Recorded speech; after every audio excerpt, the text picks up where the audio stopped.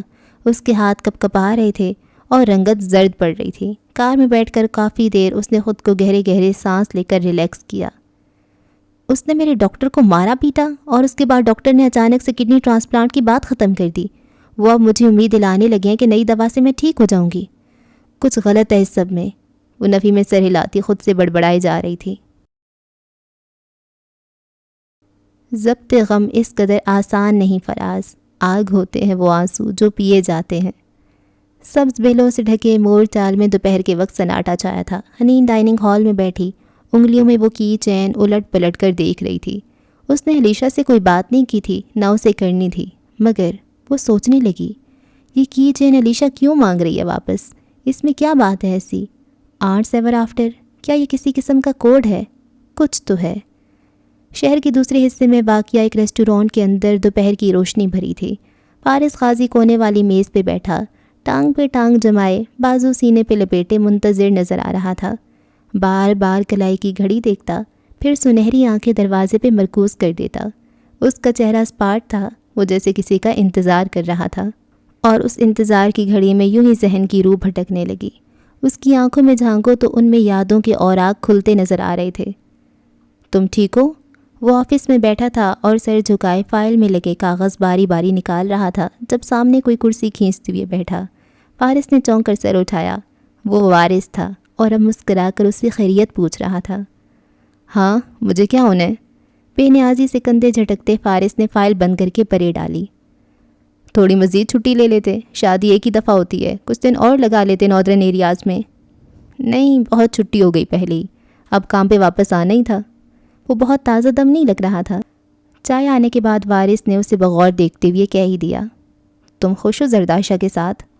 ہاں، وہ بازوؤں کا تکیہ بنا کر سر کے نیچے رکھے اوپر چھت کو دیکھتے ہوئے سوچ سوچ کر کہنے لگا، اچھی ہے، شکایتیں زیادہ کرتی ہے، زیادہ بچکانا بھی ہے، مگر اتنی چالاک نہیں ہے۔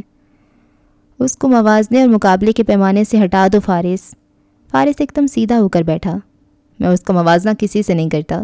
پھر ذرا توقف کے بعد بولا، اگر تم اور ندرت آپا بار بار مجھے وہ باتیں یاد نہ دلاؤ تو مجھے وہ یاد بھی نہیں آتی۔ اوکے، آئی ایم سوری، وارث نے متانت سے کہتے کپ میز پہ رکھا۔ مجھے لگتا تھا کہ تم گلٹی ہو کہ… میں گلٹی نہیں ہوں، میں بالکل ٹھیک ہوں۔ ہاں، یہ ہے کہ میں چاہتا ہوں کہ زرتاشا سے اتنی محبت کروں جتنا اس کا حق ہے، بلکہ اس سے بھی زیادہ۔ یہ میں نہیں کر پا رہا ابھی۔ فارس، میاں بیوی کو ایک دوسرے سے لازمی محبت کرنے کی ضرورت نہیں ہوتی، ان کے درمیان مودت اور مرحمت ہونی چاہیے۔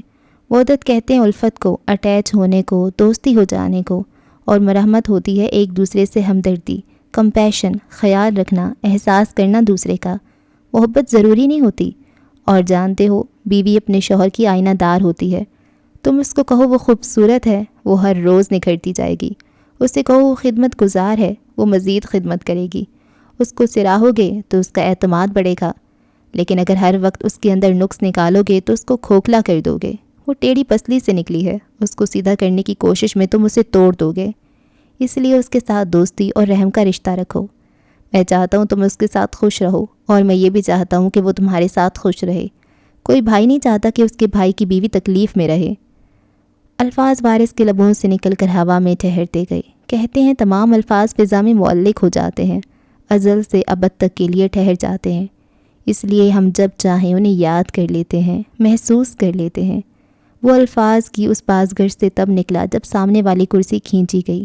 فارس نے ٹانگ سے ٹانگ ہٹائی اور فوراً کھڑا ہو گیا۔ سارا، احتراماً سر کو خم دیا۔ سارا ملائمت سے مسکراتی سامنے بیٹھی۔ خیریت تھی نا فارس؟ تم نے اتنی ایمرجنسی میں مجھے بلوایا؟ کوئی بھائی نہیں چاہتا کہ اس کے بھائی کی بیوی تکلیف میں رہے، وہ کہتی ہوئے واپس بیٹھا۔ سارا نے اپنی سبز آنکھیں چھوٹی کر کے غور سے اسے دیکھا۔ وہ بال جوڑے میں باندھے، ہاتھ میں فولڈر اور پرس اٹھائے ہوئے تھی۔ آفس سے لنچ بریک میں آئی تھی۔ وہ پہلے اس سے بچیوں کا حال پوچھنے لگا، پھر ذرا دیر بعد بولا، 2 آپشن ہیں آپ کے پاس۔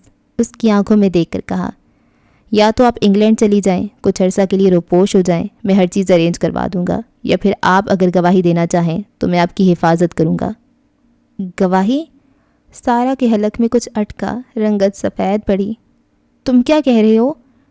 سعدی مل گیا سارا، اور جب وہ واپس آئے گا تو وہ عدالت میں جائے گا۔ آپ سعدی کے ساتھ تھیں اس رات، میں جانتا ہوں، عدالت آپ کو بلائے گی، واپس بیٹھ جائیں۔ آخری الفاظ سختی سے کہے اور وہ جو اٹھنے لگی تھی، بے بسی اور غصے سے اسے دیکھتی واپس بیٹھی۔ تو آپ گواہی دیں یا نہیں، فیصلہ آپ نے کرنا ہے، لیکن میں ہر حال میں آپ کا ساتھ دوں گا۔ زمر اور سعدی چاہیں گے کہ آپ عدالت میں پیش ہوں، مگر میں ایسا نہیں چاہتا۔ اگر آپ نہیں پیش ہونا چاہتی تو ان کے علم میں لائے بغیر میں آپ کو یہاں سے بھجوا دوں گا کسی محفوظ مقام کی طرف۔ فیصلہ آپ کا ہے۔ سنجیدگی سے کہہ کر واپس ٹیک لگا کر بیٹھا۔ سارا کی آنکھوں میں آنسو تھے، وہ بے بسی سے اسے دیکھے گئی، بولی کچھ نہیں۔ کتنے ہی پل خاموشی سے بیت گئے، پھر وہ ذرا نرمی سے بولا، ابھی کسی کو آپ کا نہیں پتہ، اس لیے ابھی تک فیصلہ آپ کے ہاتھ میں ہے۔ کرنل خاور کو پتہ ہے۔ اس کے لب پھڑپھڑائے۔ فارس کا اطمینان غائب ہوا، ایک دم سیدھا ہو کر بیٹھا۔ کیا؟ وہ کب ملا آپ کو؟ سعدی کے اس حادثے کے 3 دن بعد۔ میں رات کو اپنے کمرے میں سو رہی تھی جب… وہ نظریں جھکائے ٹوٹے پھوٹے الفاظ میں بتانے لگی۔ رات کے اس پہر کمرہ تاریک تھا، سوائے مدھم نائٹ بلب کی زمرد روشنی کے، جو منظر کو دیکھنے قابل بنا رہی تھی۔ بیڈ پہ سارا لحاف تانے سو رہی تھی، اس کے چہرے پہ سوکھے آنسوؤں کے نشان واضح نظر آتے تھے۔ دائیں بائیں عمل اور نور بے خبر سو رہی تھیں۔ تبھی کوئی کھٹکا سا ہوا، سارا کی آنکھیں ایک دم کھلیں، وہ چونک کر اٹھ بیٹھی۔ لاؤن سے کسی شے کی آہٹ سنائی دے رہی تھی۔ وہ تیزی سے بستر سے نکلی، پیروں میں سلیپرز ڈالے اور باہر آئی۔ امی؟ محتاط انداز میں پکارتی ہوئی وہ لاؤنج میں داخل ہوئی تو دیکھا سامنے ٹی وی مدھم آواز میں چل رہا ہے۔ سارا کے ماتھے پہ بل پڑے، آنکھوں میں اچھمبا ابھرا، مگر اس سے پہلے کہ وہ ریموٹ اٹھاتی، کسی نے گردن سے دبوچ کر اسے دیوار سے لگایا اور منہ پہ سختی سے ہاتھ جما دیا۔ ساری چیخیں اس کے حلق میں دم توڑ گئیں۔ ٹی وی کی روشنی کے باعث وہ خوفزدہ آنکھوں سے اتنا تو دیکھ سکتی تھی کہ پستول کی نال اس کی گردن پہ رکھنے والا کرنل خاور ہے۔ آواز نکالی تو گولی مار دوں گا، وہ تبھی آواز میں غرایا۔ سارا نے بے بسی سے اس بات میں سر ہلایا، دونوں ہاتھ دیوار پہ جمائے، وہ کانپنے لگی تھی۔ تم سعدی کے ساتھ تھیں، تم نے سب دیکھا ہے۔ میں نے ہاشم کو نہیں بتایا کیونکہ وہ کہے گا تمہیں مار دوں، لیکن اگر تم نے کسی کو بتایا تو میں تمہاری بچیوں کو غائب کرا دوں گا۔ سن رہی ہو یا نہیں؟ سارا جلدی جلدی اس بات میں سر ہلانے لگی، آنسو آنکھوں سے ابل ابل کر چہرے پہ لڑک رہے تھے۔ وہ 10 منٹ کھڑا رہا، مجھے ڈراتا رہا، دھمکاتا رہا، اور میں ڈر گئی۔ اس کی آمد کے بارے میں نے امی تک کو نہیں بتایا۔ مجھے تو بتا دیتی سارا، میں تو تھا نا آپ کے پاس، وہ افسوس سے اسے دیکھ کر بولا تھا۔ سارا نفی میں سر ہلاتی پرس اٹھاتے ہوئے اٹھی۔ میرے ساتھ کوئی بھی نہیں ہے فارس، مجھے جو بھی کرنا ہے خود کرنا ہے۔ وہ اس سے اپنی بھیگی نظریں ملائے بغیر چلی گئی اور وہ لب بھینچے بیٹھا اسے جاتا دیکھتا رہا۔ کبھی گریباں کے تارے گنتے، کبھی سلیبوں پہ جان دیتے، گزر گئی زندگی ہماری، سدا یہی امتحان دیتے۔ فوڈلی ایور آفٹر کی بالائی ہال کا دروازہ فارس نے دھکیلا تو روشن سے ہال میں زمر سر جھکائے میز پہ جھکی کچھ لکھتی نظر آئی۔ آہٹ کے باوجود سر نہیں اٹھایا۔ کیسی آپ؟ وہ حشاش بشاش سا کہتا کرسی کھینچ کر بیٹھا۔ زمر نے آنکھیں اٹھائیں تو ان میں اندر تک اترنے والی چبھن تھی۔ اسی جگہ بیٹھ کر تم نے کہا تھا کہ اب مجھ سے جھوٹ نہیں بولو گے۔ اس کے الفاظ اتنا صدمہ لیے ہوئے تھے کہ فارس کی مسکراہٹ غائب ہو گئی۔ وہ چونک کر ٹانگ سے ٹانگ ہٹاتا سیدھا ہوا۔ کیا ہوا؟ زمر قلم پرے رکھ کر پیچھے کو ہوئی۔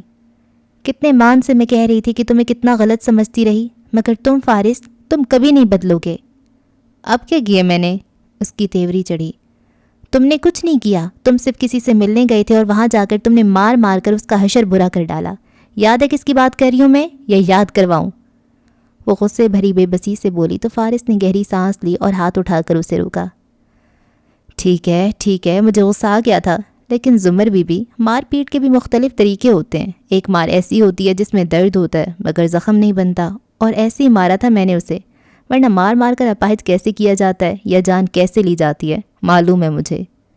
وہ سرد مہری سے خفا خفا سا کہہ رہا تھا۔ 2 ہاتھ لگا دینے سے اس کا کچھ نہیں بگڑا، ہاں جو منہ پہ اسے مارا اس کے لیے معذرت کر لی تھی میں نے، اب کیا پاؤں پڑتا؟ اور سعدی کو دیکھو، 2 دن صبر نہیں ہوا، پیاری پھپھو کو کال کر کے سب بتا دیا، اور کون سی شکایتیں لگائی ہیں میری۔ وہ برہم تھا اور خفا بھی، اس لیے تو اسے نہیں دیا تھا زمر کا پرائیویٹ نمبر کہ وہ اسے شکایتیں لگاتا پھرے۔ زمر یک ٹک اسے دیکھے گئی۔ اسے چند لمحے لگے یہ سمجھنے میں کہ وہ دونوں دو مختلف لوگوں کی بات کر رہے ہیں، اور جب اس نے فارس کے الفاظ کو اثرنو سوچا تو تم نے سعدی کو مارا؟ وہ بھوکی شیرنی کی طرح غراتی اٹھ کھڑی ہوئی تھی۔ تو اور کیا پیار کرتا؟ جتنا خوار اس نے مجھے کیا، اس کے بعد 2 ہاتھ نہ جڑتا تو وہ اب بھی واپس نہ آتا۔ تم نے سعدی کو مارا؟ وہ بے یقین تھی۔ کون ڈاکٹر؟ کیا ڈاکٹر؟ اسے سب بھول گیا تھا۔ میرا خیال آپ سوگ مناتی رہیں جب تک میں کچھ کام کر لوں، تلخی سے کہتا وہ اٹھ کھڑا ہوا۔ زمر ابھی تک شل کھڑی تھی۔ وہ غصے میں بھی تھی، مگر اسے سمجھ نہیں آ رہا تھا کہ وہ کیا کرے، اور اس سے پہلے کہ وہ کچھ کر پاتی وہ باہر نکل گیا تھا، دروازہ زوردار آواز سے بند کر کے۔ وہ بے دم سی واپس کرسی پہ گری۔ سعدی، ڈاکٹر قاسم، فارس غازی کے بارے میں اسے سچ نہ ہی پتہ چلا کرے تو زیادہ بہتر تھا۔ اس کا دماغ سخت الجھ گیا تھا۔ ہمارے لفظوں سے نطق چھینا ہے اپنی محرومیوں نے، ورنہ سخنورو ہم بھی اپنی بستی کے پتھروں کو زبان دیتے۔ ہوٹل کا ڈائننگ ہال برقی کمکموں اور جھلملاتے فانوس سے روشن تھا۔ آبدار عبید نے اس وسیع و عریض ڈائننگ ایریا کی دہلیز پہ رک کر موبائل کی اسکرین روشن کی اور پھر میسج لکھا، میں واپس آ گئی ہوں فارس، کیا ہم مل سکتے ہیں اب؟ اور بھیج دیا۔ وہ سر پہ سرخ رومال کشمیری لڑکیوں کے انداز میں باندھ کر پیچھے کو ڈالے، سفید منی کوٹ پہنے، لیڈیز 2 پیس سوٹ میں ملبوس تھی، پاؤں میں اونچی سلور ہیل تھی اور کوہنی پہ اٹکا ڈیزائنر بیگ جو سورج مکھی کے پھول جیسا زرد تھا۔ دور سے اس نے ہاشم کو دیکھ لیا تھا، سو نزاکت سے قدم قدم چلتی وہ آگے آئی۔ وہ دیوار کے ساتھ ایک میز پہ موجود تھا، 2 پیس سیاہ سوٹ، اوپری جیب سے جھلکتا سفید کارڈ، بال جل سے پیچھے کیے، وہ ٹانگ پہ ٹانگ جمائے بیٹھا تھا۔ اس کے چہرے پہ سکون تھا اور لبوں پہ ہلکی سی مسکراہٹ۔ آبی کو آتے اس نے دیکھ لیا تھا، تبھی آنکھوں میں نرم سا تاثر ابھرا اور مسکرا کر اٹھ کھڑا ہوا۔ آبدار اس کے سامنے آ رکی۔ ہاشم آگے بڑھا، اس کے لیے کرسی کھینچی، پھر واپس اپنی جگہ آ کر بیٹھا۔ ہیلو گریم ریپر، وہ مسکرا کر بیٹھی اور بیگ میز پہ رکھا۔ ہیلو ریڈ، میں کھانا کھانے نہیں آئی، ذمہ داری کرنے آئی ہوں، تمہاری ذمہ داریاں نہیں بھولتی میں، کیسے ہو؟ وہ محظوظ انداز میں بولی تھی۔ وہ ہلکا سا ہنس کر سر جھٹکتے ویٹر کو بلانے لگا۔ کھانا آنے تک وہ دونوں ہلکی پھلکی باتیں کرتے رہے۔ مؤدب بہرے دائیں بائیں سے آ کر میز پہ اشیاء طعام سجاتے گئے۔ گلاب کی پتیوں کے درمیان رکھی موم بتی کا شعلہ بھی روشن تھا۔ آبدار چہرے پہ مدھم مسکراہٹ سجائے بیٹھی رہی، البتہ گزرتے وقت کے ساتھ وہ مزید بے چین ہوتی جا رہی تھی۔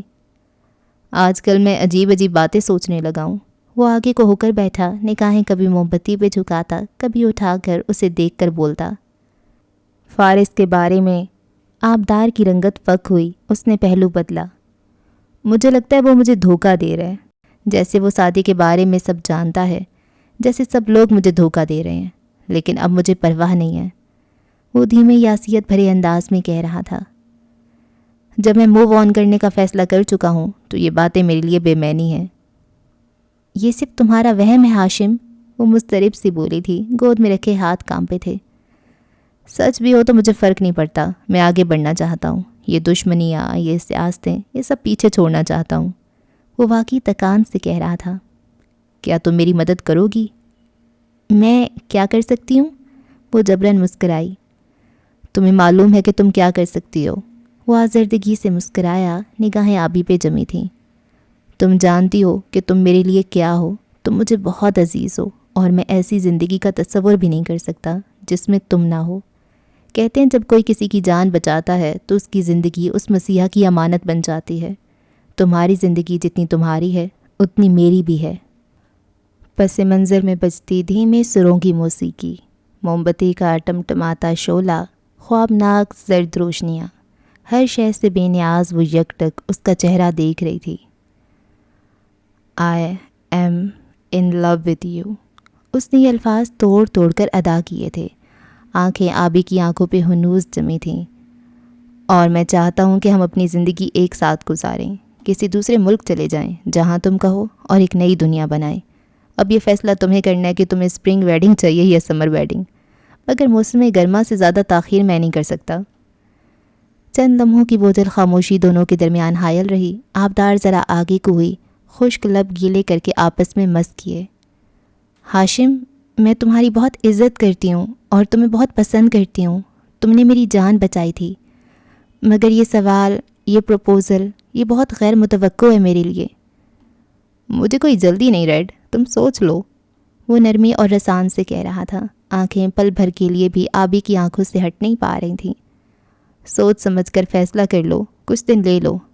ہاشم، وہ بے چینی سے بولی، میں نے سوچ لیا ہے، میں تمہاری بہت اچھی دوست ہوں اور دوست ہی رہنا چاہتی ہوں، مگر یہ سب شادی، رشتہ، نئی زندگی، یہ نہیں ہو سکتا۔ میں آبدار، آنکھیں اس کی آنکھوں پہ مرکوز کیے اس نے ٹھنڈے لہجے میں کہتے نرمی سے آبی کے ہاتھ پہ ہاتھ رکھا۔ آبدار کا ہاتھ جتنا گرم تھا اتنا اس کا ٹھنڈا تھا۔ میں نے کہا نا، تم سوچ لو، کچھ دن لے لو، آرام سے فیصلہ کرو، اور پھر مجھے بتاؤ کہ تمہیں اسپرنگ ویڈنگ چاہیے یا سمر ویڈنگ۔ اور ہلکا سا مسکرایا۔ اس کے لہجے کی ٹھنڈ آبی کے اندر تک سرایت کرتی اس کے خون کو جما گئی۔ اس نے بے اختیار تھوک نکلا۔ وہ اب نیپکن کھولتا اس سے ہارون کا حال پوچھ رہا تھا۔ آبدار کی ساری بھوک مر گئی تھی۔ میرا یہ خون میرے دشمنوں کے سر ہوگا، میں دوستوں کی حراست میں مارا جاؤں گا۔ صبح کے اس پہر ایئرپورٹ کی ساری بتیاں دور سے جھلملاتی ہوئی نظر آ رہی تھیں۔ اندر لوگوں کا بے نیاز ہجوم اپنی اپنی سمت میں گامزن تھا۔ ایک کاؤنٹر کے سامنے ٹوپی اور بڑی شیو والا لڑکا کھڑا تھا جس کی آنکھوں پہ چشمہ تھا۔ سامنے بیٹھا آفیسر اس سے معمول کے سوالات پوچھنے کے بعد استفسار کر رہا تھا۔ سو آپ افغانستان سے آ رہے ہیں؟ جی، میں سری لنکا سے افغانستان گیا تھا، چند گھنٹے وہاں قیام کیا، ایک دو دوستوں سے ملا اور پھر یہاں آ گیا۔ اس نے رٹا رٹایا بیان دہرایا۔ حیدر ہمایوں خان، ویلکم ٹو پاکستان، اس نے پاسپورٹ پہ مہر لگاتے ہوئے کہا۔ اینک کے پیچھے اس کی آنکھوں میں زخمی سا تاثر ابھرا۔ کچھ دیر بعد وہ کندھے پہ بیگ اٹھائے قدم قدم چلتا ایئرپورٹ کے احاطے سے باہر آ رہا تھا۔ جیکٹ کی زپ بند کر لی تھی اور ہاتھ پینٹ کی جیبوں میں ڈال لیے تھے۔ شہر ویسا ہی تھا، ویسی ہی ٹھنڈ، ویسے ہی لوگ۔ سعدی نے چلتے چلتے چہرہ اٹھا کر آسمان کو دیکھا۔ تارے تھوڑے بہت دکھائی دیتے تھے۔ ماحولیاتی آلودگی کی دبیز تہ نے ستاروں کو بڑے شہروں کے آسمان سے عرصہ ہوا چرا لیا تھا، مگر چلو، آسمان تو اپنا ہی تھا۔ اس نے آنکھیں بند کر کے ہوا کو محسوس کرنا چاہا۔ چند گھنٹوں کا یہ سفر بہت اذیت ناک تھا۔ ہدایت کے مطابق وہ ڈائریکٹ آنے کی بجائے لمبا روٹ لے کر آیا تھا۔ ہر پل اسے لگتا تھا وہ پکڑا جائے گا، مار دیا جائے گا، مگر پاسپورٹ گورنمنٹ ایشوڈ تھا، نقلی نہیں تھا، سو سفر آرام سے طے ہو گیا۔ اور اب پاک سرزمین اس کے قدموں میں بچ چکی تھی۔ فارس نے فون کر کے اسے چند دن کی مہلت دی تھی اور گو کہ وہ ابھی کچھ دن مزید تنہائی میں اپنا دماغ خالی کرنا چاہتا تھا، لیکن اب وہ مزید نہیں بھاگ سکتا تھا۔ چیونٹی کو اپنے گھر واپس جانا ہی تھا۔ ٹیکسیاں اس کے قریب آ کر رکتیں، ہارن دیتیں، سوال کرتیں، مگر وہ نظر انداز کر کے آگے بڑھتا گیا۔ دفعتاً سڑک کنارے ایک کوڑا دان کے ساتھ ٹھہرا، جیب سے پاسپورٹ نکالا اور اس کے 4 ٹکڑے کیے۔ ایک ٹکڑا کوڑا دان میں پھینکا اور آگے چلتا گیا۔ 2 ٹکڑے سڑک کنارے مروڑ کر اچھال دیے اور آخری ٹکڑا چند کوس دور ایک دوسرے کوڑا دان میں ڈال دیا، پھر سر جھٹک کر آگے بڑھ گیا۔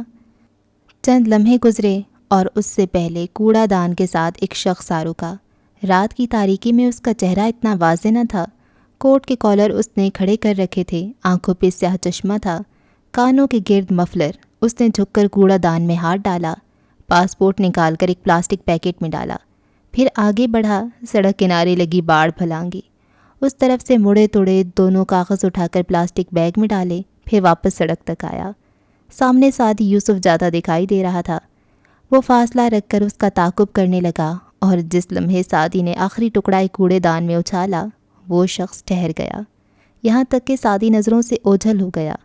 تب وہ دبے قدموں آگے آیا، یہ ٹکڑا بھی اٹھایا اور اپنی زنبیل میں ڈالا۔ یہ پاسپورٹ ذرا سی گوند سے واپس جوڑ کر عدالت میں سعدی یوسف کو دہشت گرد ثابت کروانے کے لیے کافی ہے۔ اس نے پلاسٹک کی زنبیل کو اپنے کوٹ کی اندرونی جیب میں رکھتے ہوئے خود سے کہا۔ چند لمحوں بعد سرخ مفلر سے منہ ڈھانپے شخص دوسری سمت جاتا دکھائی دے رہا تھا۔ ان سے کہو ہم طوفانوں سے ڈرنے والے لوگ نہیں، قاتل کو مرتے دم تک قاتل ہی بولا جائے گا۔ جمعے کی دوپہر اس ہاؤسنگ سوسائٹی کے خوبصورت بنگلے کے تار میں کھڑے دھوپ نرم گرم سینکتے دکھائی دے رہے تھے۔ ایسے میں سبز بیلوں سے ڈھکے بنگلے کے برآمدے کے دروازے پہ مور چال کی تختی نصب تھی۔ اندر جاؤ تو لاؤنج میں گہما گہمی تھی۔ آج جمعہ تھا اور جمعہ ویسے بھی پاکستان کی ساری ندرت بہنوں کا یوم بریانی ہوتا ہے، سو اس وقت کچن میں رونق لگی تھی۔